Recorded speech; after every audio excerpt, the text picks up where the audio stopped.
This conference will now be recorded. Good morning, everyone, and welcome to the 5th episode of the HAHS Saturday Seminar Series. We are glad you made time to join us today. Our guest speaker is Dr. Rebecca Gimenez Husted, who co-founded Technical Large Animal Emergency Rescue over 25 years ago. Since then, she has become everyone's favorite resource for pre-planning for emergencies, and is usually the first call when anyone's horse gets into one of those "you would not believe this even with pictures" situations. Her first book, Technical Large Animal Emergency Rescue, was published in 2008. She is an internationally sought instructor and speaker in technical rescue techniques, procedures, and methodologies to veterinarians, first responders, emergency management, and horse owners alike. Undoubtedly, you have probably read one of her articles at thehorse.com or other equine publications, or have seen one of the incidents shared by one of the 18,000 international members of the TLAER Facebook group. Rebecca has visited hundreds of barns and spoken with hundreds of firefighters, as well as being a volunteer firefighter in her own community. We are grateful to have her with us this morning to discuss how we can prevent barn fires. Welcome, Rebecca. Thank you. Can you make me a presenter again? Because apparently it won't do it twice. There you go. There we go. Thank you. All right. Let me move all this over to the side so I can actually see it. Welcome. I really appreciate everybody coming in this morning, and those of you that come in later, I appreciate your time and effort doing this kind of thing. This is not just about me. This is about all the things that I've learned over these last years, and I'm trying to get people smarter. I walk in barns and horse facilities around the world, and sadly, I noticed that a lot of people are making the exact same mistakes that the rest of everybody has made. So I'm going to try to make you guys smarter from this. So we're going to talk about sort of the realities. I tried to leave some of the gory pictures out and those kind of things. I'm going to try to hit on where we're really going with this as far as being smart, because we want to be smart. So why are we really here? We're going to talk about some human factors that has a lot to do with fire. Fires really are hard to get started if the humans aren't involved, and the way we react. We're going to talk about some evidence-based information. I really try to go to the science. I am a scientist, and I try to stick with that. Some of that science comes down to animal behavior, which we're animals, so it's also human behavior, which goes back to that human factors part. The welfare for both people and animals, because there's, for every single animal that's involved in one of these things, there's a human attached, and we often forget that. Particularly animal people, we sort of tend to forget those kind of things. And then the risk evaluations and some of the best practices. So I've only got an hour. Afterwards, we'll answer some questions. So if you have some questions, you can put it in the chat, and Jen will get it to us at the end. So relevance to you, really, no matter if you're a veterinarian or a trainer or you own horses, you know, or if your kid is in 4-H or pony club, etc., you want to prevent this kind of thing. This is what it looks like after a fire. It's awful for the horses. It's awful for the people. It's awful for the fire department, anybody that's involved with the response, and obviously your professional servicers too, your veterinarians and your farriers and anybody else that comes to your facility. You want to try to prevent this. What's funny about that is a lot of people never, it's sort of like going to an Alcoholics Anonymous meeting, and the first thing you're supposed to say is, you know, I'm an alcoholic. The first thing here that we're trying to get people to realize is I own a barn, or I'm involved with a barn, I work at a barn, whatever, and it could burn to the ground. And how could we prevent those kind of things? Because people always look at barns like this, and this is just a barn that was recently built, and I say, hey, that's great, you know, look at that barn. What's really funny is we're still building a barn. If you look at barns over in Europe from 400 years ago, They don't look much different. They're a little smaller, but the form is very traditional based on what they were doing in Europe a long time ago. And it's a look that everybody seems to like, but there's some reasons why we don't really like these kinds of things, particularly the way we do that. So what I always encourage people to do is look a little deeper. I want you to look at the layout of these facilities. What's actually involved, what's in the bones of this thing, how are we actually doing the day-to-day management, because some of the things that people traditionally do may not be very wise, particularly when you talk to the fire service. Over the years, I've talked to many firefighters that will tell you that when they get to these kinds of calls, first thing they do is they tone out a lot of fire departments in the area because they need enough water and they need enough personnel to deal with it. And then the second thing they'll tell you is that most of the time the facility is fully involved or absolutely.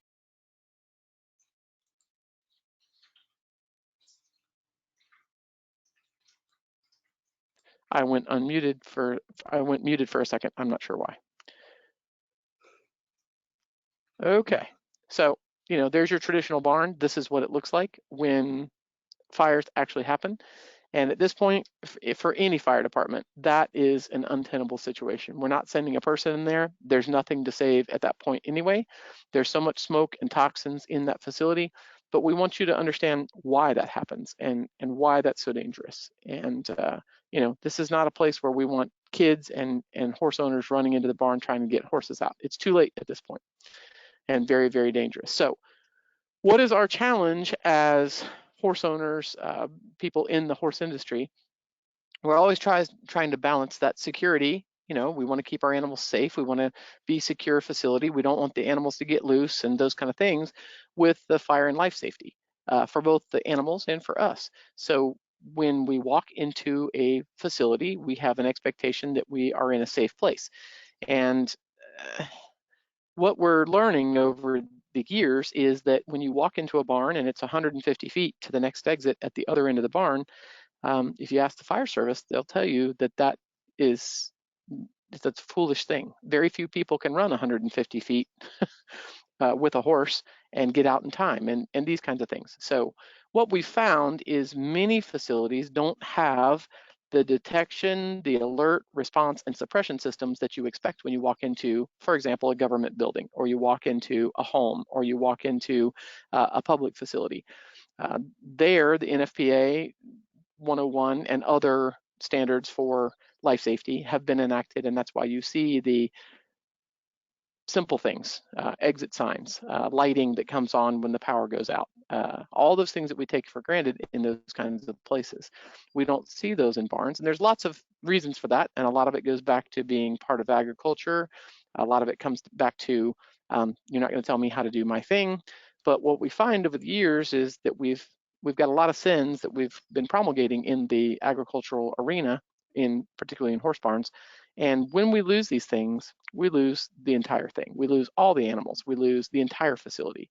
It's not like a room and contents fire in a structure for a home where one room and contents burns and the fire service gets it out, and then we're able to rectify that and nobody died. Very, very different when we look at these kinds of facilities. So this is a recent one that happened up in Canada, and I'll just illustrate this. If you look very closely at this photo, there's obviously a barn fire, and if you look at the facility, you'll notice that there is a living quarters. Somebody's living up there above the barn. That seems to be a really popular thing for people. They want to have, their dream is to live above their horses. And I tell them, you better look really carefully at that. It's actually illegal to do in many places, and insurance companies in many states will not even cover it because they know how dangerous it is. And in this case, the flames itself, you can see has started in the lower portion of the barn. You can see that the smoke is coming out through the house there. So probably does not have some of the things that we require in normal houses, which would be, a floor that takes a while to burn through, some of the other standards that we have for other places. If you notice, the fire department has gotten there, but the firefighter is down on his knees and he's pulling some hose. You will notice that hose has not got any water in it yet. So obviously they've just gotten there. They've done what's called a 360 around the facility. They've looked for any other hazards like propane tanks and all the other things that people do. that are dangerous to firefighters, because we don't want a firefighter getting killed trying to help with this. And he's waiting for water. So at some point they get water, and they get sufficient water, and they're actually able to put out the barn fire. Notice in this, you can see the deck, right? So look at the deck in there, and look at the deck here, and the entire barn facility is behind it. And then just a few minutes later, where's the barn? The entire thing has crumpled in. The entire thing was fully involved. Every single element inside that barn has burned sufficiently that it cannot support the structural weight of that facility anymore. In this particular case, I'm not sure how many horses were lost, but the point of this one is that even though the fire department got there, they weren't able to get a hold of it. And I'll just tell you that when you're talking about a barn in a rural area, very few fire departments would have the facilities and the resources to be able to actually stop that fire when it gets that hot. And we're going to talk about why that's true. So in general, when we talk about barn fires, I want to set these best practices up very early in the presentation. No animal is worth your life. Going into a barn to save your animal is just not worth your life. And the hazards that are involved in fires are often not understood by the public. And they include the toxins that are in the smoke, the fact that you can only breathe one lungful of that toxin, and then you're going to be on the ground. I know you think you're a hero and you can hold your breath. You can't. Call the fire department first and call your veterinarian next. Those are the first two calls you want to make. You want to make those immediately after you realize there's a fire, because it takes the fire department a long time to get there, and we're going to talk about some of the reasons why. Get the right people on the way and get others out of the way. So if you've got crying teenagers that are bawling over their animals, don't let them go into the barn. Keep them out of the way. If you have to physically hold them, you will do so. Get the right people on the way, people who can be sane, who can think outside the box. Have you done this before? Do you have a plan, run-out plan for the barn? How can you mitigate what's actually happening at this point during your response? Make some decisions. You're going to make some hard decisions early and not late. So the hard decision being, I'm not going in that barn. If there's that much toxin and smoke, we're not going in that barn. Can we access the outside of the barn? Can we open some doors? Can we open some gates? Can the horses leave on their own? Those kind of things. But the hard decision of, this animal's been burned, it's been severely compromised, and we're going to euthanize it, is also a decision you may have to make. And those are fast decisions you've got to make on the scene. And that means that's why you're in this presentation, so you can think about those things ahead of time. What would I actually do? And doing it with your animals is a lot easier than doing it with mine, okay? We all know that. Prevention and mitigation is far better than having a response plan. It's great to have a response plan. We want you to be able to, work with your fire department, and we have a fire and let's respond, right? But the prevention piece of stopping that initial spark, that initial fire, is far better money spent. And the mitigation pieces of, everything from fire extinguishers to having a fire plan and all those kind of things, it is a good investment of money and time. And then, of course, the animal's a patient. You got to treat their medical situation if they're exposed to fires, and the veterinarians are going to be very aware of that. Perform your extrication to the plan and be ready to change the plan. That sounds easy, but you may practice saying, oh, well, the fire's going to start in the kitchen at the other end of the barn, and then the actual fire happens and it starts at this end for some reason. So we may have to change our plan. Best laid plans of mice and men, right? And then having a run-out plan for most of their large animals, whether they're cattle, horses, ponies, zebras. We want a run-out plan that's easy to enact. So yes, we're going to talk about barn fires, but I also want to talk a little bit about wildfires. And the reason I want to mention that is because that really affects thousands of people at a time. Barn fires usually affect 5 to 20 people. These things are affecting thousands of people at a time, and you guys all know that we've got lots of changes to our environment, lots of changes to our climate, and we're seeing more and more fires. There's a lot of excellent information that's out there as far as the number of fires, wildfires that we're having, the size of them, the scope of them is getting worse and worse all the time.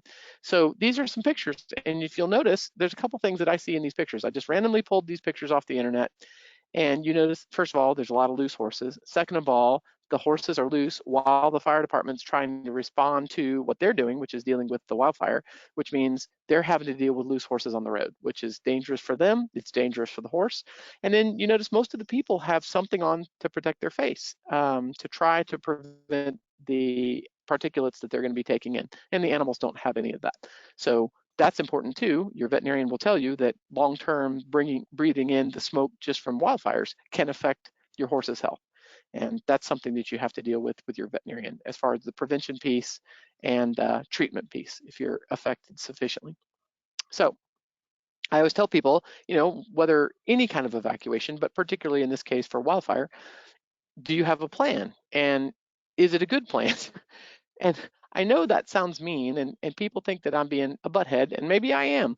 But when I look at these pictures and I'm thinking, have these young ladies ever led a horse down the road before? They're doing a good thing. They're all together, which is a good thing, and they've done some prevention things. But walking them in tennis shoes is probably not my preference for how we do those kind of things.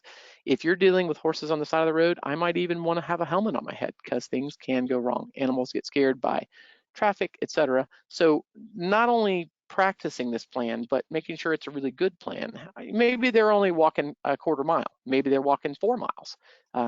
Those kind of things. What do you have to do? So one of the things that we've realized over the years, if you look at pictures and social media and you start using, instead of just looking at it for entertainment, but you actually start looking at the problems and the potential problems, these things, we start realizing that we're all making the same mistakes. We don't have an evacuation plan, or we think we have an evacuation plan, but we haven't talked to anybody else about it. We haven't communicated with other people. We don't know our local fire chief. We don't know our local emergency managers. We've never gone to county meetings or city meetings about how we coordinate for these kinds of disasters. We don't know what the generalized plan is, and we don't have a shelter-in-place plan because sometimes you can't evacuate, especially floods and things like blizzards and that kind of thing. But we don't have a shelter-in-place plan either. And the thing is, if that was 5 people, I would say, oh, that's just what humans. But it's not. It's very rare that people have these things, and most people don't have any of these things. So we've got to get better. So I think fundamentally, it's the old understanding that it can happen to you, and admitting that it can happen to you, that a fire can happen to you, a flood could happen to you, some of these disasters could happen, and just taking a little bit of time and coming up with a plan for both shelter in place and evacuation, depending on what's going on. Dr. McConico, one of my colleagues many years ago at NASEP, she actually said, this is what the dream would be. We have a comprehensive large animal plan that's part of the overall community-based animal plans that merges with the state animal plans and dovetails with all those federal emergency management systems and at the local and the state level. And that is like, oh, manna comes down from heaven and everybody's happy. It's really hard to do those things. And part of the reason is because we have turnover of people, we have different levels of understanding of what the real problem is. And here's your example of, is it a good plan? When I see 17 people trying to load one horse in a trailer, there's no plan. Somebody's not in charge, because I will tell you that most horse people with one person can load a horse in a trailer like that very easily. So I'm not sure why this many people are involved, and somebody's going to get hurt, and the horse is definitely going to get hurt doing these kind of things. Waiting till the last second to lead the horses away from a barn is just not the best example of a good plan. So I want not only a plan, but a good plan. And this is probably one example of the worst kind of planning. People say, oh, I have a plan, until they don't. And then they say, well, it's better than anything. I'll just let the horses run and they'll take care of themselves. They were in the wild not too long ago. This horse has been running through a fire. He's dealing with all the traffic on the road. He's been burned. You can tell he's run through heat, and his mane and tail are burned off. And I tell people, that's not a real plan.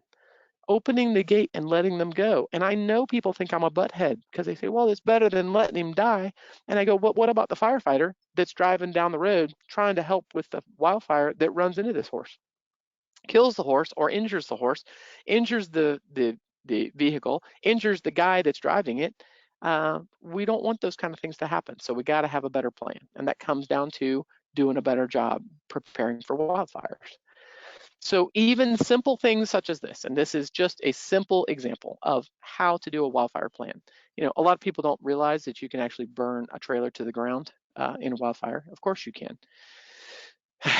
Anyway, you know, when you go to places like Australia and you see how they react to these kinds of things, they have their truck hitched to the trailer with everything in it that's valuable to them, and it's pointed down the driveway. So they don't have to wait to hitch. They know that they may have 3 minutes. 3 minutes. Most people can't hitch a trailer in 3 minutes and then load the horses in it, etc. They've already got everything in that trailer. They already have their go bags by the door, and as soon as they hear that there's a problem, they load their go bags, they load the animals, and they leave. So we got to get better at doing that. Does everybody know the plan? Do your kids know the plan? Do your next door neighbors know what your plan is? All those kinds of things. And then once you have them in the trailer, where are you going to take them? It's too late at that point to be Googling for where is the local large animal shelter. You need to be spun up on where is a place that I could take my horse so that it doesn't sit on a trailer for the next 3 days while you're trying to find a place for it. And then obviously the communication, the paper maps, all those things that go with an evacuation plan ahead of time. And then of course, for horse people, are your horses trained to load? And it's amazing how many people say, oh yeah, my horse goes on a trailer. And I go, really? Show me. And how about the mare that's, you know, an older mare that's been out there, she's 25 years old, she's just a pasture pet. Does she load? Because if she doesn't load, you're not going to load her on the side of the road at the last minute. And guess what? Then you're going to have to leave her behind. And that's an awful kind of decision to have to make. So there are plans out there where people have done good things. This is an example, somebody who uses FireWise and has done a pre-fire season burn. They were able to save their place when the actual fires burned away. So, you know, it can be done, but that takes a lot of prior coordination. It takes prior coordination with your fire department, your emergency managers. You can't wait till burn season, you know, when you're in catastrophic wildfire season to start doing these pre-fire season burns. So again, take down to coordination. And it takes looking around and realizing, hey, I live in a wildland urban interface environment and I need to do something about it. It's my safety and it's my animals that depend on me, because when they're in a barn, there's nothing they can do about it. This is one example. There's so many examples. This just happens to be a good one. This is at a racetrack in San Luis Rey. There was about 450 horses.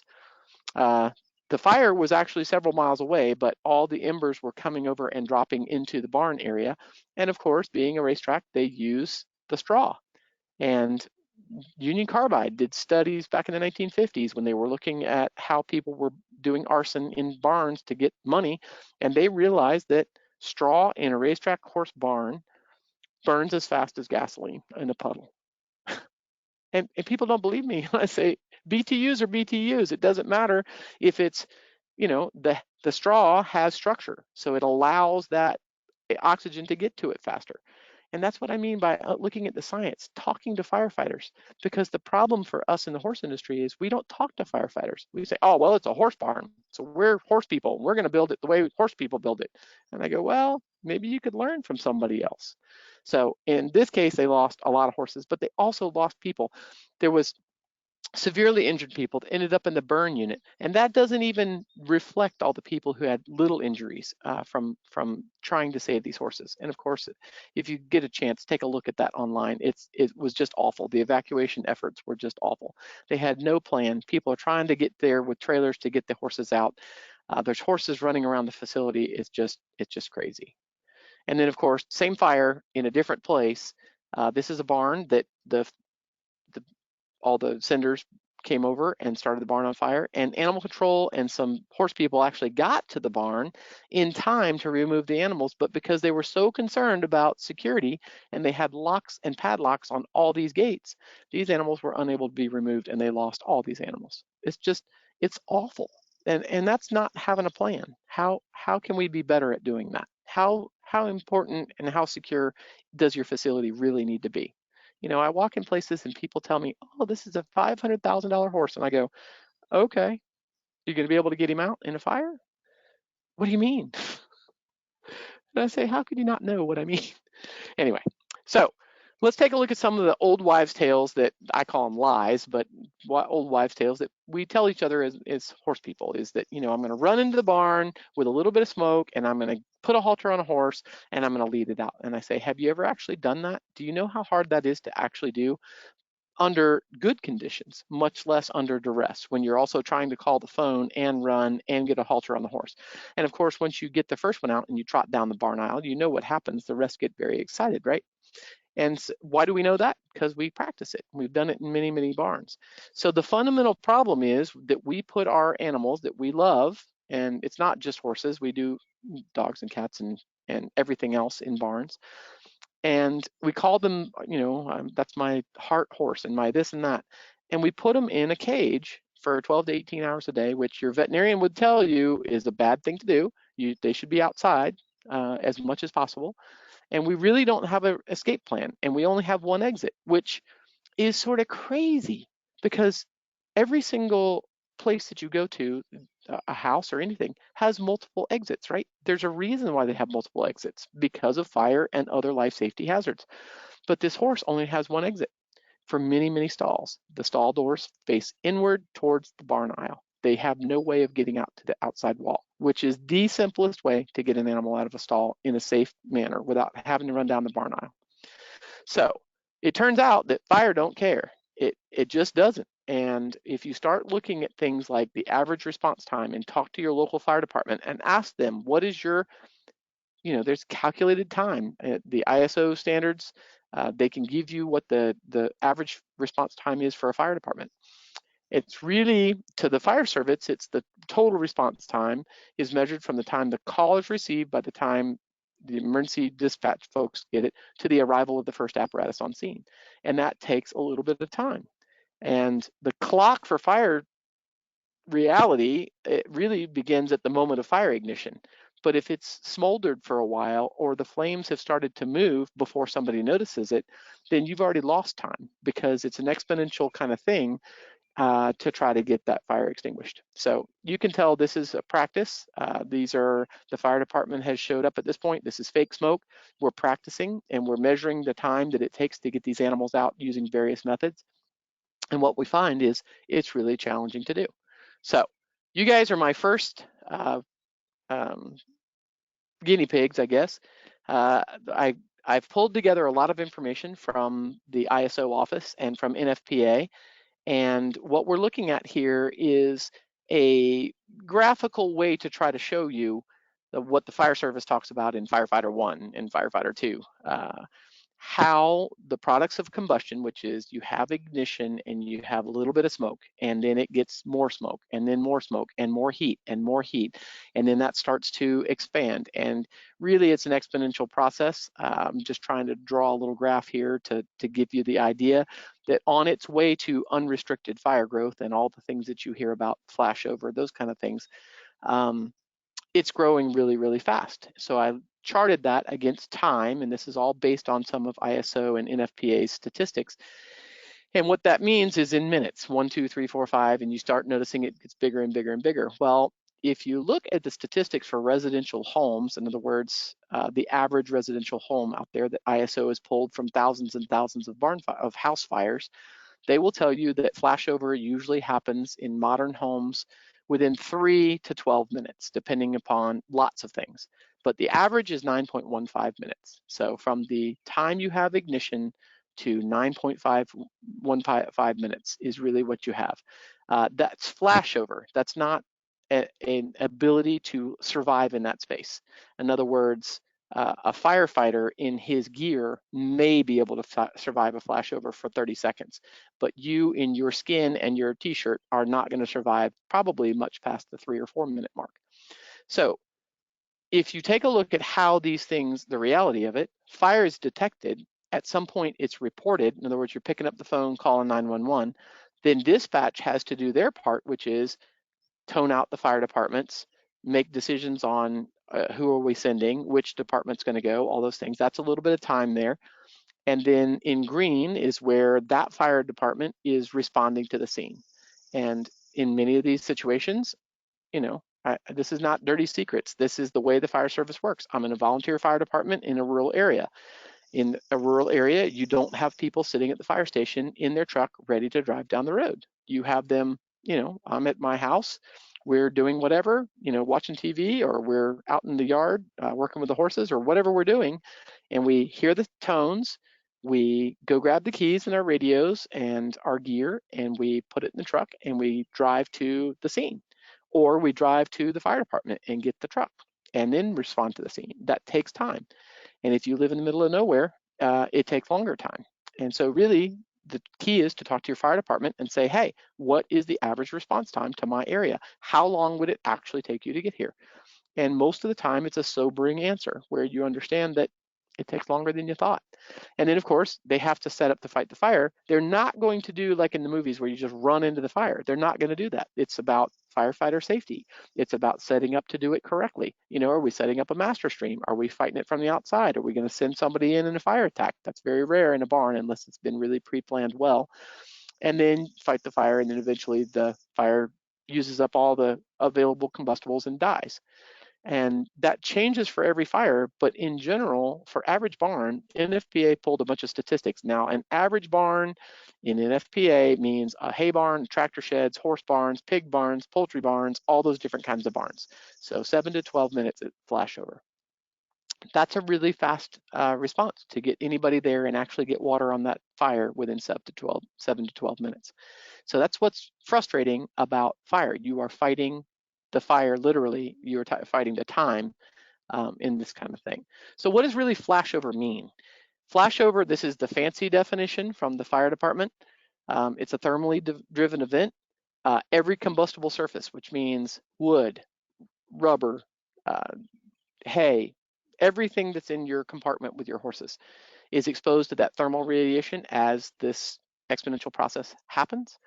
And eventually, most barns are not a compartment or enclosed space other than the barn itself, because there's a lot of oxygen that can come in there, and it rapidly and simultaneously ignites. In other words, like this picture, this is actually from Christy Doyle's barn. It is in Illinois, and it actually burned last year, or maybe it was earlier this year, and she lost a lot of horses. She was brave enough to take that picture and share it, and that's part of the education process, right? But at 1100 degrees, there is nothing in the fire department that will save that can survive that. Firefighters going into these burning spaces, they don't want to be in a flashover because they have 15 to 20 seconds before their gear burns. They're going to have burns if they're in that space at flashover. And obviously, there's nothing to save at that point. There's long before that process, there was enough toxin and smoke and heat that everything in that space is already either dead or it's dying, and there's not anything to save. So we're not running into that place. It's not a safe place to do. This is her barn afterwards.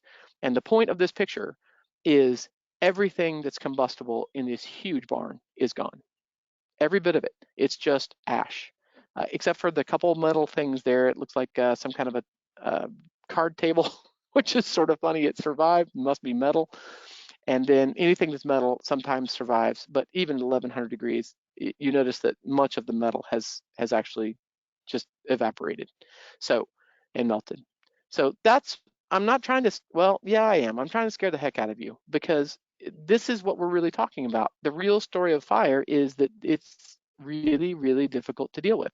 And if we go to another young lady who was gracious enough several years ago to share all of her photos. She had gotten some great videos, and she talked to me on the phone about this fire and the time course of how this happened, and she had cameras inside her barn so that we know exactly what happened with this fire.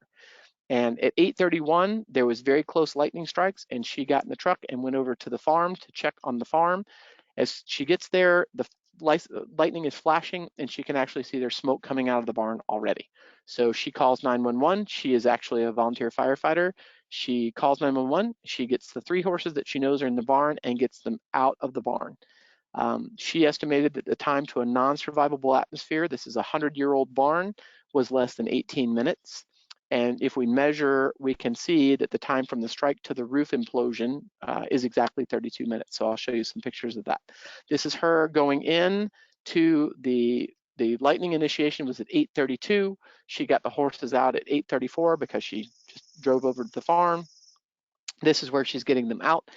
And it's just amazing that she was able to be this quick. She was able to catch those horses, lead them out of the fire. You can tell there's no smoke at this point, at this level, and she made the decision that it was safe to go in there.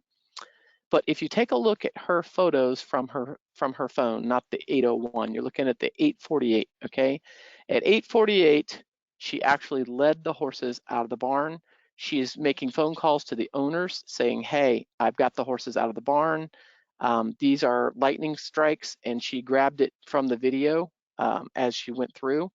And if you look 848, 851, just a couple of minutes later, that smoke has totally caught on fire. So 10 minutes after she got those horses out, there was nothing to save.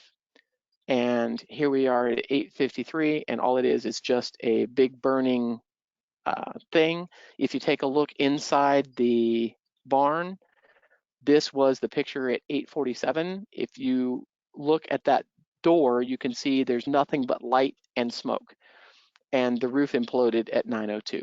What time did the fire department get there? They got there at 9:04. Now, she's a member of the fire department. She knows these guys. They're doing the best they can to get there. But that is in the dark and the rain and all the situations where fire actually happens. It's really hard for them to get there. And that's why you've got to have a better plan. So at 9:02, this is when it falls in totally. She was very fortunate. They did not lose any horses. She only had the 3 in there. She was able to get them out in time, and she was very careful. If she had looked at the lightning strikes and said, oh, I'm going to wait a few more minutes, she would have lost those horses. So what I do is I usually call people a couple of days or weeks. I haven't called Christy Doyle yet because it's still very raw for her, I'm sure. But I will talk to her at some point and say, you know, what could we have improved? How can we learn from this situation? But I'm going to tell you that when I talk to people that have lost animals in fires, they always tell me, man, if I had known, I didn't know about this process. I didn't know about the planning and the detectors and the sprinklers that could be done. Are they cheap? No. Can they be done? Yes. You know, and they tell me that after going through the horror of watching their loss of their animals and their property and everything else, they would have spent more money on better fire extinguishers, having a better plan, doing those kinds of things that they could do that are inside their control and sometimes don't even cost anything. A good fire plan and practicing it doesn't actually cost you anything. So at some point when I was talking to Krista, she said, you know, we got some photos for survivor photos. And I said, what's a survivor photo? I had never heard of a survivor photo. This is a survivor photo, and this is one of her boarders with Cloud, who Cloud has been lost since then. He didn't get killed in the fire, but he died maybe a year or so later. But this young lady is hugging on her horse, and I just love that picture.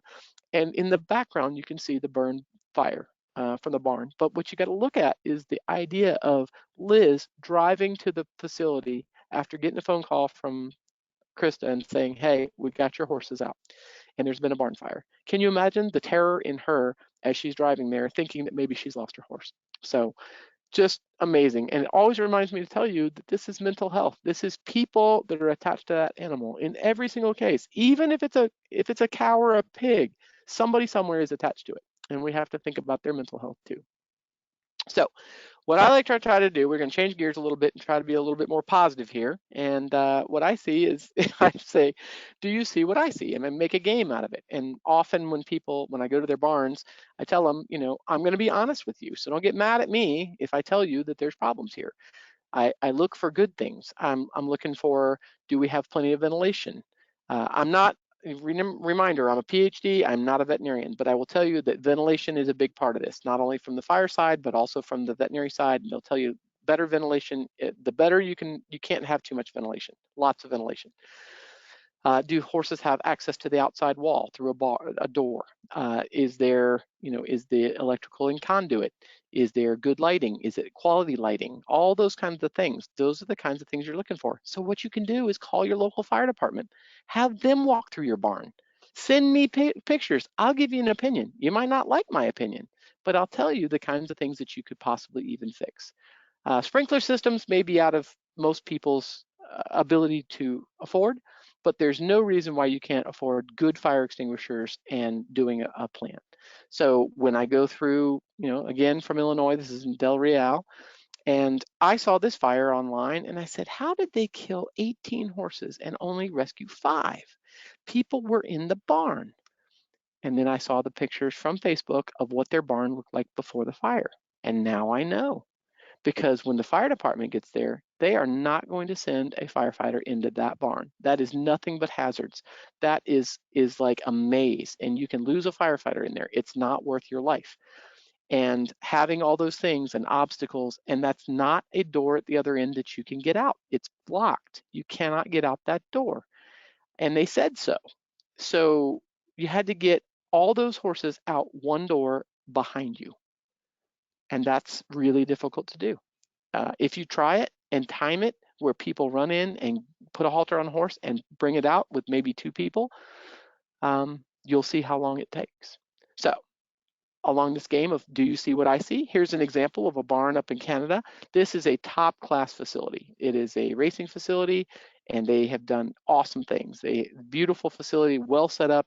They had thought about all these things. They had actually had the insurance company walk through this barn maybe a month or so before. And what I've done here is highlighted a few things that I worry about. The green things are good things, and the red circles or red type is concerns. So does this barn have lightning protection? Is there a living space above the barn? I promise you, every firefighter that pulls up in a truck right now, seeing those windows up there would assume that there's a living space. There's not, but they would assume that. And then they might lose time trying to check to make sure there's no people in there. Where's the closest hydrant? In rural areas, often the hydrant is miles away. Where's your hay and bedding storage? The worst place to put your hay and bedding is up above the horses. And that's a very traditional thing to do, but that's the worst place that you can do it.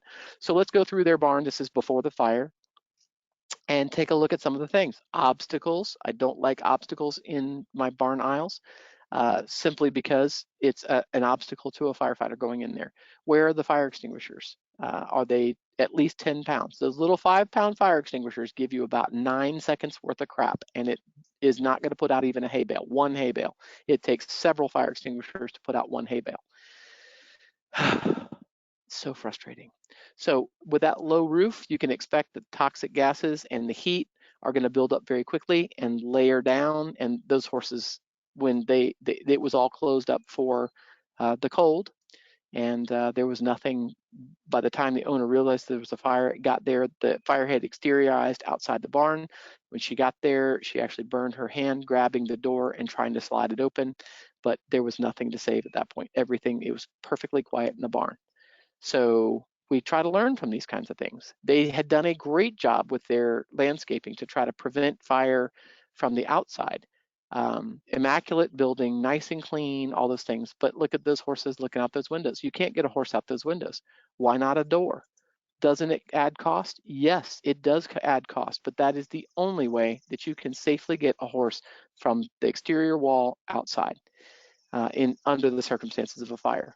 So, a lot of people responded to this fire, over 50 firefighters. Of course, it was really, really cold. It was in January 2016.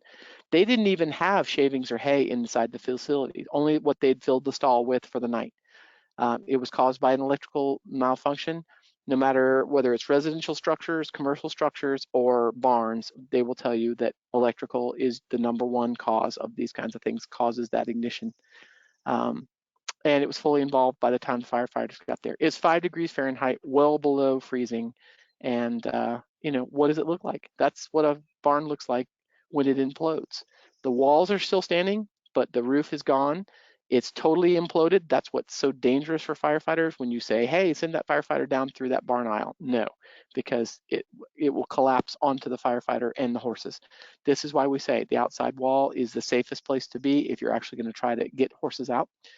Those engineered roof trusses fail in high heat conditions. Actually, sometimes those engineered metal trusses will fail even before wood, especially older barns. So very, very dangerous place to be. And of course, you can see that since it was below zero, the water has just turned to ice in the whole facility. Can you get a fire truck close to your facility? Do you let people park their cars in front of the fire facility, which would block the fire department from getting there? Can you get all the way around the facility? Have you done a pre-plan? Have you had people out to your facility to walk through your barn and say, hey, these are some hazards. These are some things that you might want to deal with. Pre-plan, what would be their methods of fire attack? If there was a fire at this end of the barn near the living quarters or the cooking area, what would you do if it was in the hay facility? Is your hay facility 50 yards away from the rest of the facilities? All those kinds of things. And your local fire department can help you with that. So how do I know that there is no way that you're going to get all these horses out of a fire? In this case, this is an actual barn that burned a couple of years ago, and I think this was in Indiana. But what I want you to look at is we guesstimated from, Google Maps, the distance down that barn aisle. It's about 40 meters, 120 feet down that barn aisle from one end to the other. In this case, this big walking horse facility or saddlebred, something like that, and they don't have a lot of paddocks and pastures. So what they did was you have to take a horse out of a stall, lead it down the barn aisle, go out to the paddock, put it in the paddock. What happens if you don't close the gate? You guys know what's going to happen. The horse will be right back in the barn. And if you don't know that, I'll just tell you, we've done it. That's what they do. They run right back into the barn to see their buddies. And they run around like idiots. If they get loose, they run around the whole facility, slam into fire trucks and all those kind of things. Or they run down the barn access and they get out to the road and they get hit by a car down there. It's all awful. It's absolutely awful. So we got to have a better plan. So what I did was I took that effort and I said, hey, what would happen if you catch the horse in a stall and you're an Olympic runner? In other words, you're in really good shape, you're young and strong. You catch that horse in the stall. It takes you about 20 seconds to open the stall door, put a halter on the horse, run down the barn aisle. That takes another 20 seconds to go 120 feet. And that's assuming you can get the horse to trot or run with you. And then you run him out to the paddock. Again, is he trained to do that? Has he practiced doing it? You put him in the paddock, you turn around, you close the gate because the other horses are all running around like idiots too. And then you run back to the next horse's stall and you catch the next horse. And what I say is, that's great, but I'm going to tell you at my age, I am not going to be running that fast and I'm not going to make it that far. So what we did in perfect conditions, if you think about it, if it takes you 120 seconds per horse and you've got 18 horses, that's going to take you 36 minutes minimum to get those horses out of that barn and put them in that paddock. If you've got 2 people, it's 18 minutes. If you've got 4 people, best conditions, it takes 9 minutes. That's still well between the 7 to 12 minutes that it takes to get to flashover in a barn. So you're not going to get them all out. And that's the reality of barn fire. So we've got to come up with a better way to try to evacuate those horses. First of all, we've got to realize that there's a fire as early as possible. Second of all, we've got to have a response plan. We got to call 911. We've got to get all those things. In this case, they did call 911. These are pictures from Bruce Stack, who was the chief at the time, and he was actually at the fire department. It's a volunteer fire department, but he just happened to be there with a couple of guys, and they jumped the truck and they came down here, and it took about 7 minutes from when they got toned out to get to the facility. And that's his picture on the left at the top. And that's about 7 minutes after they, got the report of the fire, which means it's probably, 14 minutes after the fire actually started. So that's very legitimate based on our research of how long this takes. Is there anything in that barn that's alive? No. And if it is alive, it's dying, because at that point there's so much heat and so much smoke, and the smoke has actually ignited. There's nothing to save. And if you look at the right-hand picture, that's 3 minutes later. Same barn 3 minutes later. There is nothing to save.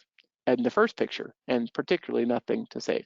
So there's 5 people at the barn, there's 18 horses in the barn, and how many did they save? 0. Why? No plan, no coordination. They did speak another language, but that's not a good excuse. There's lots of reasons why communication can be done if you speak a different language, if you work at that barn. The firefighters lost a lot of time looking to see if there was anybody in the living space right there in the front. Fortunately, there was not. But these are the kinds of things, and it happens all the time. If you do a little Googling of horse barn fires, this kind of thing, this huge conflagration happens several times a year in the United States. So we're trying to prevent those kind of things. And even if you do get them out, this is actually Tim Percival. He works for ASPCA. He's the operations manager now. And this is his photo. And what happens when you get them out? They went to this one, they got this guy out, and he still died, even though they've got oxygen on him. At this point, you could tell how hot it was. It's burned his mane. His lungs are shot, and they eventually had to euthanize him. So basically, 30 horses died. And that was a long time ago, and nothing's changed. We're still having these kinds of problems. We're making the same kinds of problems. If you do get any horses out of a fire, you need to make sure the vet is on their way. They need to understand that that the animal has been exposed to fire, because part of the problem with the lungs is you can't see what's going on. And those animals have inhaled some of that toxic smoke and heat and those kind of things and destroyed their lungs. But they look good on the outside. Maybe there's no evidence of the fire on the outside, but the veterinarian is going to get there. They're going to be very concerned, and they're going to want to prophylactically treat these animals for preventing the problem of having their lungs involvement later on. So make sure that the veterinarian knows that they have actually been exposed to that for any length of time in that barn fire. Dr. Chris Bell sent these pictures, and they did a really nice job. They had all these horses that had been exposed. They put them on oxygen. They did all the things that they had to do. I think they had 3 that had to go to back to his facility to be monitored 24/7, because these are working horses, performance horses. And if you've got a performance horse, it gets exposed to smoke and you don't do anything about it, you're not going to have a performance horse by about 3 days from now. Just ask your vet. Okay, so I've mentioned NFPA, the National Fire Protection Association, a couple of times. This is NFPA 150, which is now a code. The 2022 edition is out. You can take a look at it. If you don't want to pay for it, you can ask your local fire department to get you a copy of it. It really applies to any animal that's in any kind of animal housing, which would include veterinary facilities, boarding barns, training barns, anywhere where $1 changes hands associated with animals. So poultry facilities, pig barns, all those kind of things. I'm on this committee, the technical committee for NFPA 150, and we work really hard to try to get the information out that we can do as far as best practices. That's what's really in the code. And it's typical government gobbledygook. I will admit that. It's not fun to read by any means, but it's intended to give fire departments an example, or if you're building, if you're a designer or an architect, it's designed to give you the information you need as far as the design and the management and planning best practices for how that facility should be built to try to prevent these kinds of situations. And then, of course, there's all kinds of guidance in there as far as, overhead structure and compartmentalization and how we try to prevent those kind of things, which is fundamental to, if we build this structure right, then we shouldn't have to worry about fire so much. And what they'll tell you in NFPA 150 is you've got 5 minutes to remove your animals. So practice your plan to be able to remove all your animals in less than 5 minutes. And you're going to find that's really hard. If you actually go practice, it's actually really hard to do. So why is it so hard to do? So I want your electrical, you guys, after this thing, I want you to walk out to your barns and I want you to look at your panel, your power panel. And if it doesn't look like this is best practice. This looks great. They've done all, I'm not an electrician, but I've had other people tell me this is great, okay? If yours doesn't look like this, you need to call an electrician. The cheapest money you can spend to save your barn and your animals is to bring somebody in. If it's been at least 10 years, you need to upgrade your barn as far as the electrical. Are you going to spend a couple hundred or a couple $1,000s? Yes, you are. But it's going to save your facility. It's going to allow you to sleep at night, because if you put your stuff in metal conduit, if you do everything right and you put in the right lighting and those kind of things, you should not have to worry about the ignition problems. You're not allowing anybody to smoke in your barn anyway, right? I mean, everybody knows don't do that. But when I walk in barns, I see these kinds of things. I see power panels that have burned. I see cartridges that have been up, that thing popped, so let's put another one in, and they just leave the cartridge right there. They leave the plate off the front of the power main panel. They do all these crazy things that they should not be doing. And hang on, guys, I've got to.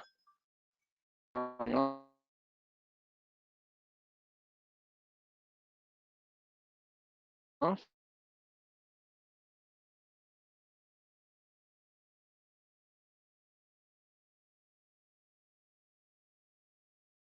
sorry about that. And it's frustrating because when I look at this and I say those electrical that those are an awful situation. So let's fix it, right? And this is what fixing it looks like. There are fans that are UL 507 compliant out there. There are fans that are not going to have the little dust and fines getting into the motor. They've got a closed housing on the back. You can see it in those two examples. People actually do go and get an electrician to come and redo their facility. And upgrade it to the code that we should be using. And people say, well, there isn't any code. I live in an agricultural area. We don't have a code for barns. And I go, well, there's plenty of expertise out there. So maybe you ought to use that, even though it's an agricultural facility. If you've got people in that barn, we're not storing boxes in this occupancy. We're storing horses, and we're storing kids, and we're storing farriers and veterinarians. And then, of course, there's a million examples out there. These folks, I just pulled this one. This is an example of that's what the bucket was that caused this fire. Fortunately, it did not burn a barn down. But the point of it is, if you're using any kind of electrical appliance of any kind in your barn, it's supposed to be supervised. In other words, when you go out of the barn at night, you don't leave this on. Now, I live in Georgia. It's easy for me to say that. What happens to your horse if you live in Illinois and it's the middle of winter and you don't leave the bucket heater on? It's going to be a block of ice in the morning, right? And then your horse is going to colic and die because he doesn't have water, right? You have to mitigate those things, but you can mitigate those by making sure that it's a new bucket, or it's a well-constructed bucket, or that you have tested to make sure that there's not a short in this kind of thing. All those kind of things. It's not easy. I totally understand that. And that's why I live in Georgia, because I don't have snow and ice. Anyway, so what else have you done as far as, marking exits? Many of our barns are huge mazes. If you talk to the firefighters, if you talk to emergency management, if you talk to the expertise, for example, your arson investigators, they will come through your barn and say, hey, some simple things you can do. Put the big 10-pound fire extinguishers in, mark where the fire extinguishers are. Don't block them off with hay and that kind of stuff. Mark your exits. Make sure you've got doors that go to the outside on every single one of the horse's aisles. That will help a lot. Separate your combustibles from the animal facility. Your hay and your shavings and your whatever else you use in a horse stall should be at least 50 feet away from the barn where the horses are. And that allows, if that burns to the ground, we've lost hay, and I hate it, but oh well, not a problem. We haven't affected the people, we haven't affected the animals. So compartmentalization in those kinds of things. Why do we do that? I read Little House on the Prairie too, guys. I I know you're supposed to have a rope between the barn and the house so you don't get lost in the blizzard, right? No, I'm just teasing. Wait, no, I'm not teasing. Anyway, the point being, I know why people do this. They put the hay and the shavings in the barn because it's miserable outside. There's precipitation problems. There's all those kind of things. But even if you do that, you can use a firewall. Build a firewall into your barn so that when the fire starts in the area where there's combustibles, such as this, it gives you a little bit of time, and you have the sensors in there to be able to say, hey, there is a fire, there is smoke, there is flame. And you have the chance to get the animals out of the other end because you have an actual firewall. People don't do it. Those are best practices that are very fundamental to the fire service, but we're not using them in our agricultural facilities, particularly for horses. Okay, so we talked a little bit about accessibility. It doesn't have to be a driveway around your barn, but can a firefighter walk around the edge of the barn? I would love it if it's drivable, so you can get a fire truck in there and turn it around. Talk to your local fire service. How big are their fire departments? Are they using apparatus that's big tiller, or are they using little tiny fire knockers? What are they using? How big is their tanker? Can they actually do a K-turn in your there's many places that bring in horse trailers and they still can't turn around the horse trailer because there's not enough room. Can we drive down your driveway to get to your facility without the trees that are overhanging, or gate gate posts that are too close? And people say, well, I bring a big horse trailer in there, and I go, have you looked at your local fire department's apparatus? They're huge. They take a lot of room to turn, those kind of things. And oh, by the way, we've talked about this in other seminars, but Do you have a reflective number at the gate down there at the road that the fire department can find? Because when they're driving 40 miles an hour down the road and they're trying to find your facility, can they actually see it? They lose time if they have to back up because they passed your place because they couldn't see where the fire was. And then, of course, you know, the most valuable animals next to the exits. That increases the chance. Having the alternate exit door on the outside wall. Have I said that enough times? I love situations like this, and your veterinarian does too. Do you have a paddock on the outside? The horse can make a choice. Does he want to be inside? Does he want to be outside? He's got plenty of ventilation. He's got that secondary door to the outside wall. He can get plenty of exercise because he's got a paddock out there. Yes, he's going to get dirty. Who cares? The horse wants to be with his buddies. That's all back to that forage freedom, all that kind of stuff that we talk about all the time, right? And a choice to be able to be with his friends. So as we change those kind of things, if you haven't taken a look at some of the welfare stuff that affects us in barns, there's a lot of information that's out there, and I'm sure you can get a hold of Jen Rosgay at HAHS anytime, and she will get you some of that information. There's scientific information as well. This is just an example. You know, a horse is much happier in this kind of environment, and the best thing is in a fire, you can open the stall door, send him out in his paddock, shut the stall door, keep moving. And the animals are out in the paddock. They're not going to be affected by the smoke as much. Then you have time to come through, halter each horse, and move them out of that paddock to a safer place away from the barn fire, right? So that's not expensive. Well, it's a little expensive, but it's not as expensive as losing your facility. This is a lady that lives in Virginia. Many years ago, she came to the class, and she works for Jackie Mars, Mrs. Mars from Mars Bars and M&M Mars. And she went back home and told Mrs. Mars, hey, your house and your barns are going to burn to the ground. We need to do something. We're in a very rural environment. We've got a volunteer fire department. We need to do some things. So what they did was they spent 500 grand, and they totally, now I'm not telling you guys you need to spend 500 grand, right? But they did. They had an Olympic facility. They had several barns. They had a lot of retrofits that needed to be done because these were 1980s barns. And look at it now. It's gorgeous. I would sleep on the floor in that barn. It's gorgeous. But they put in the right stuff. They put in the fire resistant lacquers and paints. They put in firewalls between the lower floor and the upper floor, which is where some of their employees live. They put in firewalls in the barn so that it decreases the amount of air that's moving through there. They did the total retrofit on the electrical. They did training for all the employees. They bought the huge fire extinguishers that are on carts that improve the chances of you actually being able to put out a fire if you find the ignition. They no longer bring, this used to be full of hay. Now it's only about a week of hay. So they bring in about a week of hay. That limits the fire load that's in there. You can notice they've got it sprinklered with a sprinkler system. They've put everything in conduit. I mean, they did everything, and that's why they spent 500 grand. They also spent money on building a whole new hay barn to put all their hay in. So those kind of investments, I was like, $500,000. Oh my God. And she goes, hey, Rebecca, it's going to pay for itself in 5 to 7 years because we needed to do these things anyway. Now we can sleep at night. We know it's been done right.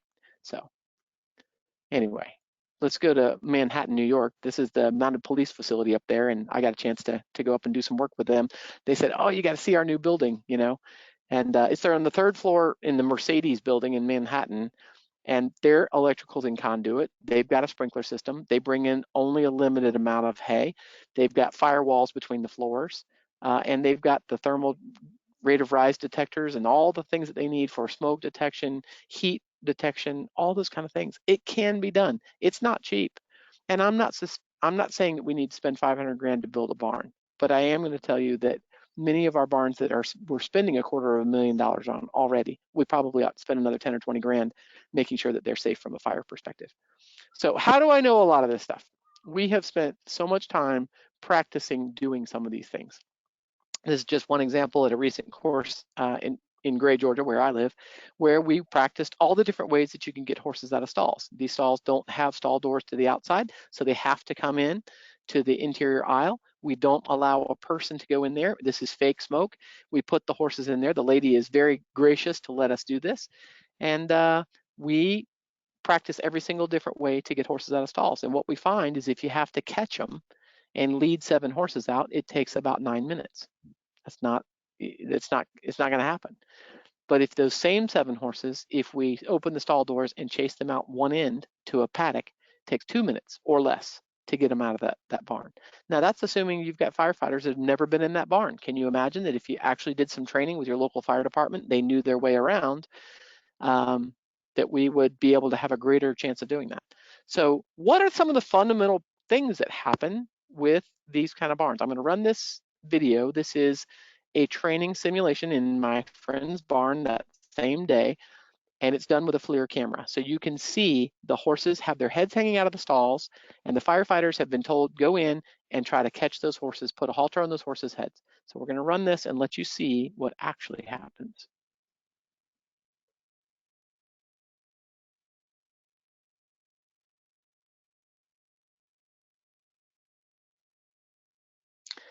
This is the first time we did this, and it took them 12 minutes to get the first horse out. Why? Because they couldn't find the halter. They didn't know how to put a halter on a horse. The horse was like, you're not going to put something on. Who the heck are you? You are Darth Vader. They sound like Darth Vader. They smell like smoke. All these crazy things, right? And I had told them, be careful. Don't get yourself kicked. So the reality of that is little things like how you've done your stall latches, how you handle your halters, do you have stall doors to the outside, are what on the ground is important to the firefighter.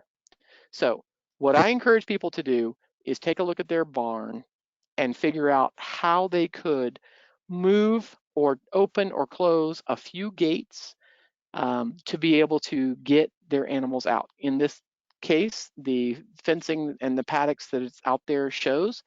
The first thing I want to draw your attention to is the secondary fencing around the entire facility. How many people don't have secondary fencing so that you can close one gate at the road and prevent the animals from going to the road? That's important. One person needs to go to the road and block that gate, or you have a clicker that closes the gate for you, or you normally leave it closed and people have a code, whatever.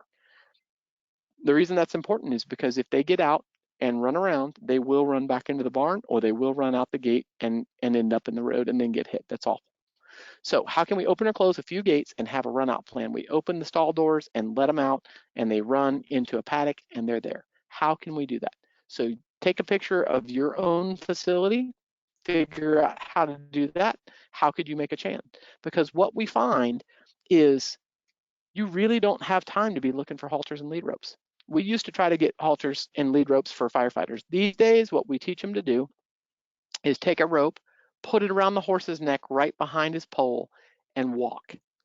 And most horses, if they're trained horses, will lead on that rope around their neck. Now, is that perfect control? No. Do you want to lead a stallion that way? No. But I will tell you that most horses that have been trained, that's a good thing for you to practice with your horses, is get them used to leading by leading them around the neck.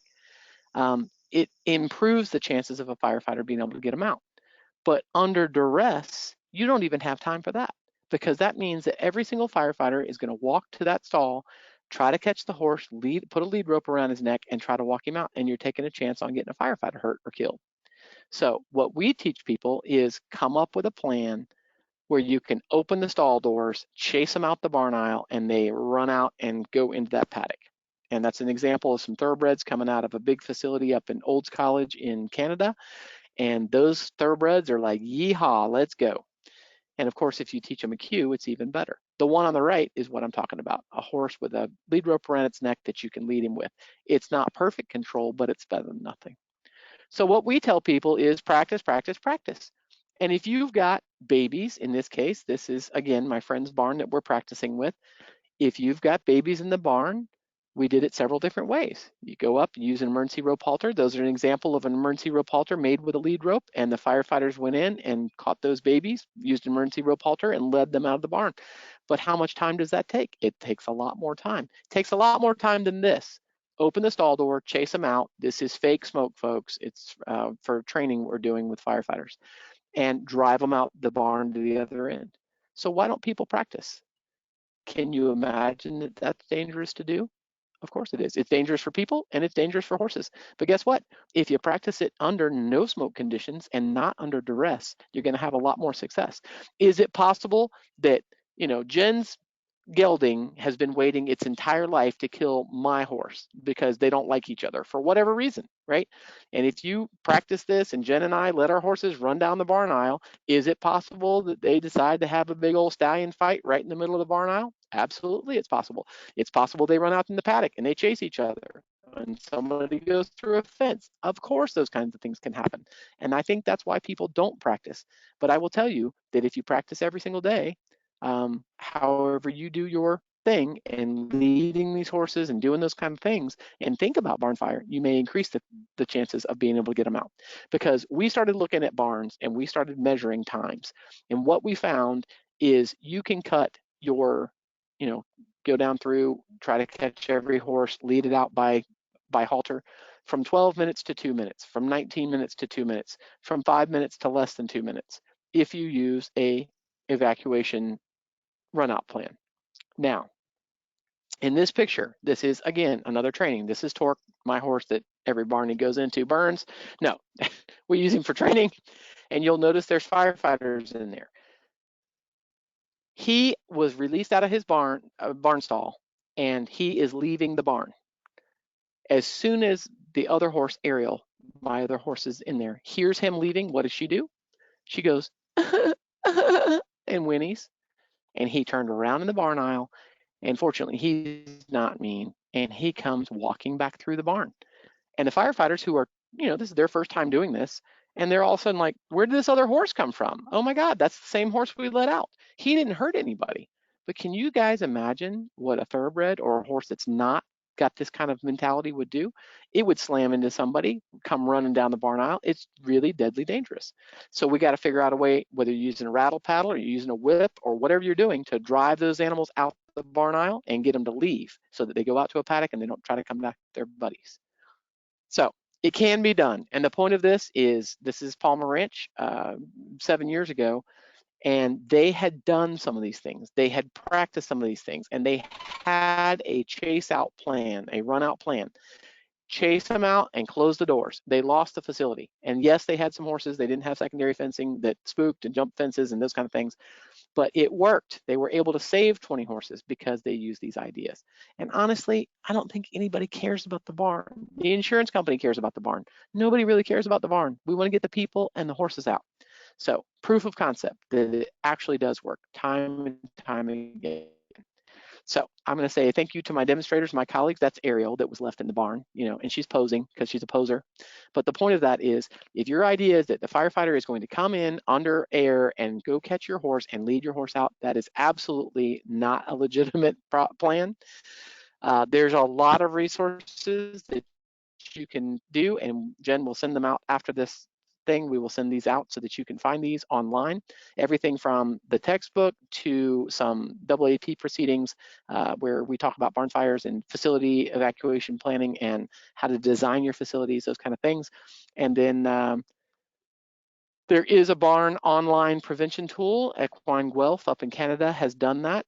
They do some online barn safety courses online, actually with me several times a year. That's another resource that we'll send out to you. But the little prevention tool is pretty cool. And it's a sobering thing because a lot of people take it and they're like, I only got 2 things right. And I say, well, maybe you've got some things you need to fix. And if you need to get a hold of me, that's my email, that's my cell. If you've got questions or you've got photos and you want to email them to me and say, hey, Rebecca, what's the truth on this? Just don't get butt hurt because I often butt hurt people. If you're interested in keeping up with some of the things that we do, the TLAER study group, it's a study group, not a prayer group. I encourage people to lurk a little while before they post something. There's about 18,000 people on there. And Jen is one of my awesome administrators that helps me with that to try to get information out to people on how we can better do these kinds of things. So Jen?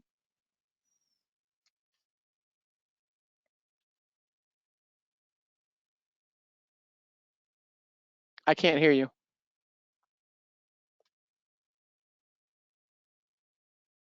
There we go. Okay. There you go. Thank you so much. Absolutely wonderful presentation.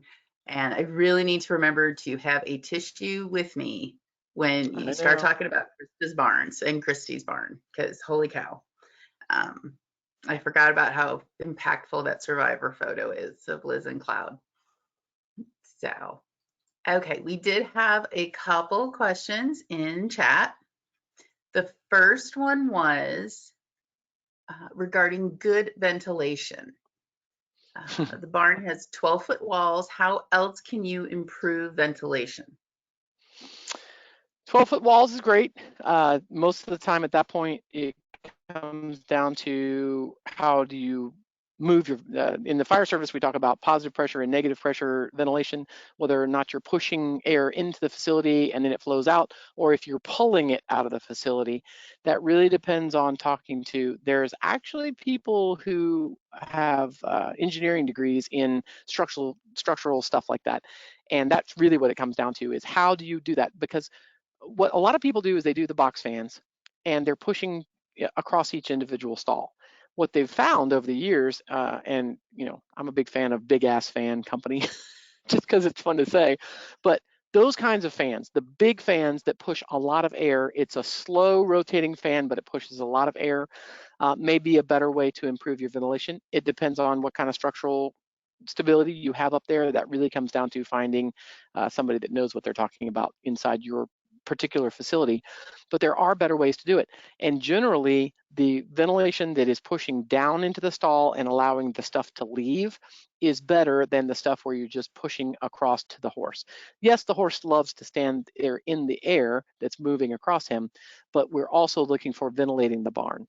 And that comes down to how much, if you really want to scare yourself, I have done this before, and again, people think I'm a butthead, but I walk into barns and people have smelled so much ammonia for so long they can't smell it anymore. But I can smell it because I don't go in barns every day. And I'll walk in there and they'll have horses snoozing in the stalls, and they're like, oh, look at this, and this is beautiful. And I go, okay, let's go in that stall with that horse, and then I make them get down on their knees and put their nose where the horse's nose is when he's laying in his stall. I defy you guys to do that and be there very long.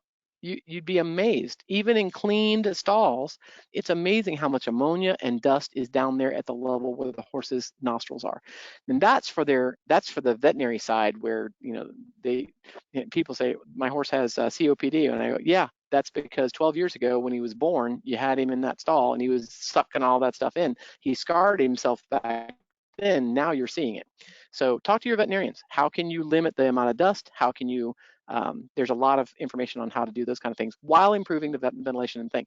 And I'll just tell you, the best way to improve the ventilation is spend more money on your property and put them outside and less on a barn. Rebecca does not have a barn. I don't need a barn. My horses are perfectly happy being out in, I have a feeding stock. I have a covered area where they can get out of the sun. That's it. They want to be outside with their buddies, and who cares if they're dirty? Well, you also live in Georgia where you don't have minus 40 degrees. So there is, although we have gotten you here in winter.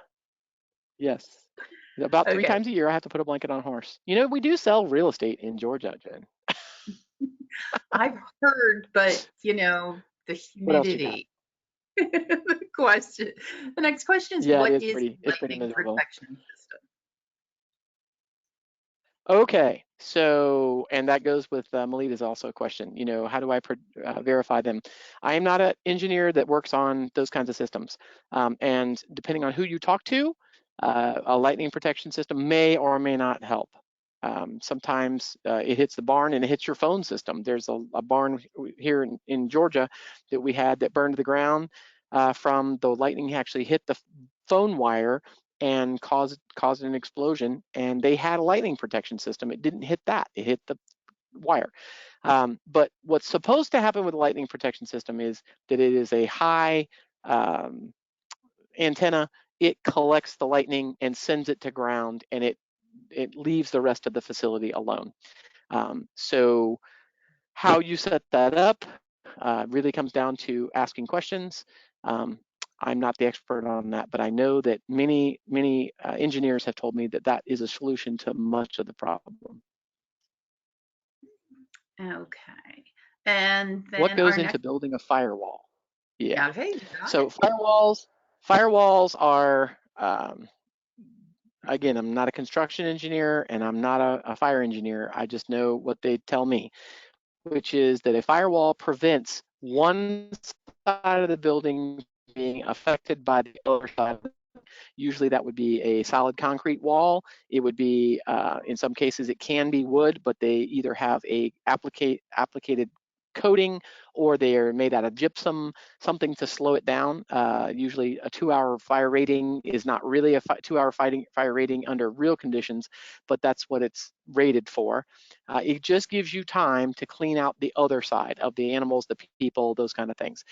If you drive around town and see many apartment complexes and townhouses, you'll see a firewall between blocks of apartments. And what that's made to do is this couple apartments may burn, but it gives time to get people out of the other apartments around it. It's anything to slow it down. It's part of the compartmentalization aspect of designing these kinds of buildings. And if you're building a barn, I will tell you, get a hold of me. I've got a lot of resources on those kind of things. I've got lots of opinions on how those kinds of things, and I've seen so many people take that and that do have 500 grand to spend on a barn, and you could do a slightly cheaper version of that using some of their ideas. One of these days, Jen and I are going to sit down and we're going to put together all that information into a booklet. It just hadn't happened yet. We are. So I recently heard a wonderful tip and I really want to share it. If you join the TLAER Facebook group, you will hear us talk a lot about conspicuity tape. That is the reflective tape that is put on vehicles. You see it on big rigs. We love to see a little more of it on horse trailers. Rebecca and I will also work on a post on that. But the person that was presenting mentioned that from kindergarten on, we learn to get low when there is smoke from a fire. His suggestion was along the baseboards in your barn to put conspicuity tape with an arrow pointing to the exit, because you are down on the ground, God forbid you're in a fire, and that you know, you're not going to see a sign that's 3 feet or 4 feet high on the wall. But if you put this every 2 feet in your barn, hopefully you will see it and it will direct people to safety. I just wanted to share that because I thought that was probably one of the best I have heard. And that's why I really want you guys to get your local fire department to walk through your barn. And preferably, I would love it, it's a fire department person that also has horses or livestock or something, because they will see some of the problems a lot better than an urban firefighter that doesn't see all those kind of things, or an arson investigator, that kind of thing. But for example, there's a fire many years ago. I met the lady and she said the place burned to the ground. And I said, well, did you have fire extinguishers and those things? She said, you know what's funny? She said, I was actually in the barn. She's probably 4'9". They had big 10-pound fire extinguishers on the wall. She could not reach up and get that 10-pound fire extinguisher off the wall. If it had been another foot, or apparently they'd put it way the heck up on their wall. If it had been another foot or two below where it was. So even something as picky as that really affects how the promulgation of the fire and how we respond to those kind of things. And you're not gonna know that for yourself. Like I said, send pictures, ask for your local fire department. That's really the key. And then guess what?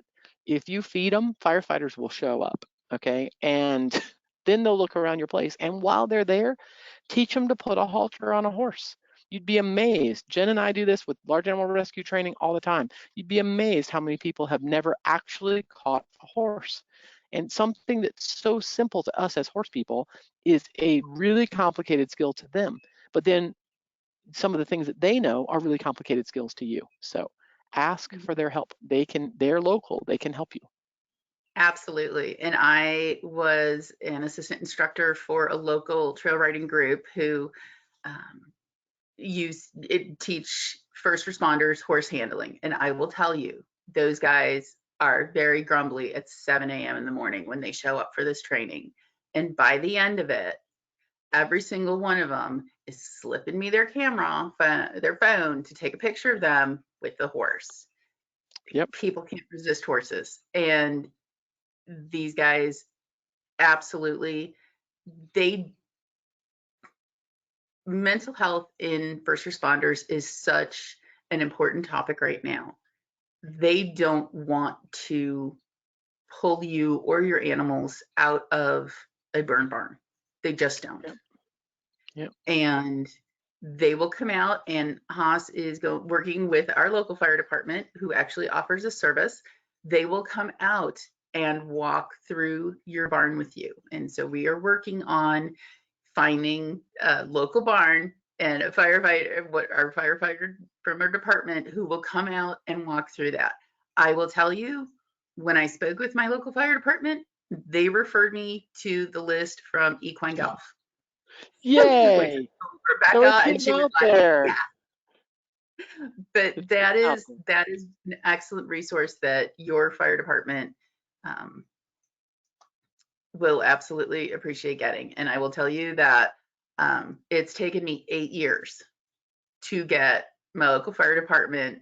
We're lucky here in Illinois that large animal rescue awareness is part of the basic firefighter curriculum. Rebecca worked very closely with the University of Illinois Fire Service Institute to develop this course. So what they're hearing is what you heard today. It's a little longer. The awareness class is 4 hours. The operations class can be presented either in 8 hours or 16 hours. But if you are in Illinois, the awareness class is absolutely free for your local fire department. All they have to do is request it. And we'll put that contact information on the Facebook event with the resources that Rebecca has mentioned. All they have to do is request it. They have instructors that can present it in any corner of the state.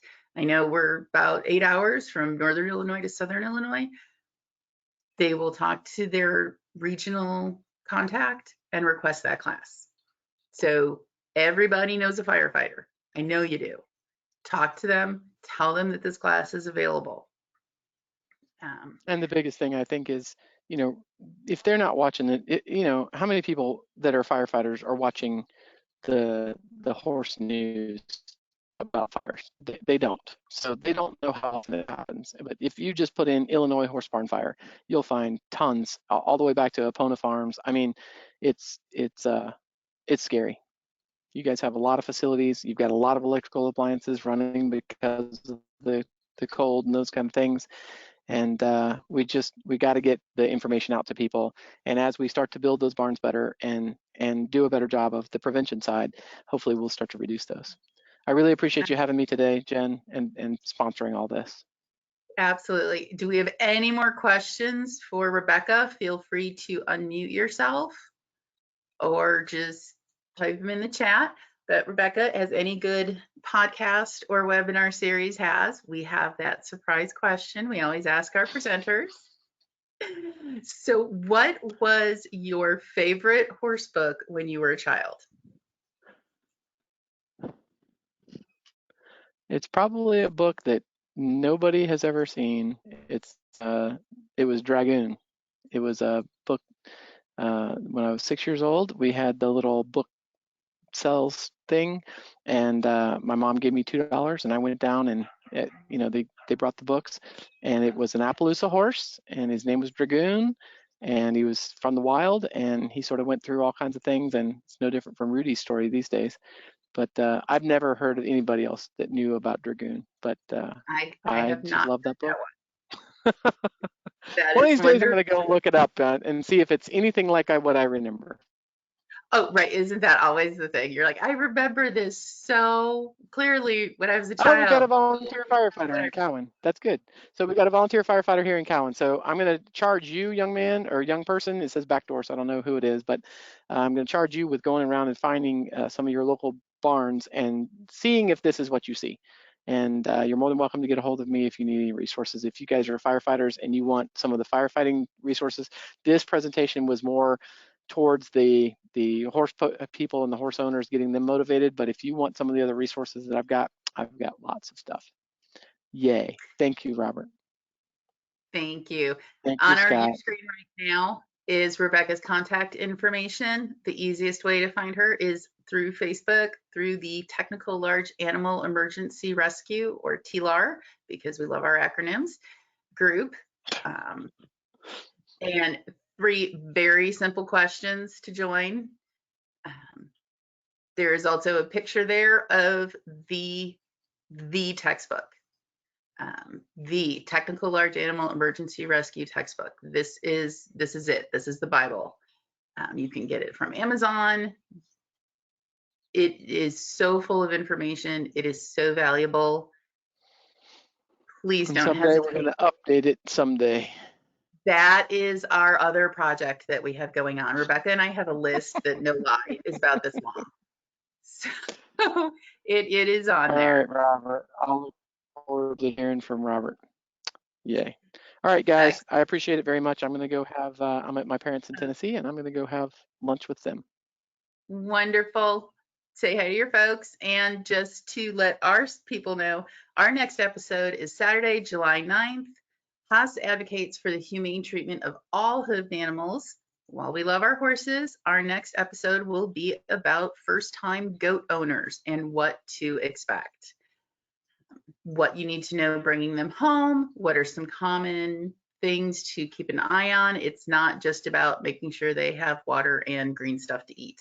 So please join us. Our Facebook event for that episode is live. Go ahead and click over and register. Please share with your friends that either have goats or talking about getting goats.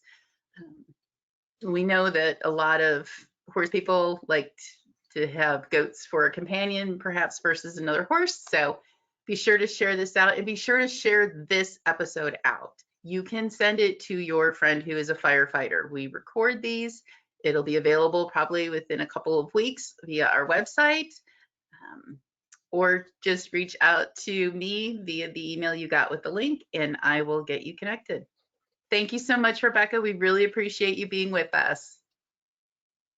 Thank you, everyone, and enjoy the rest of your day. Thank you, Rebecca. Thank you.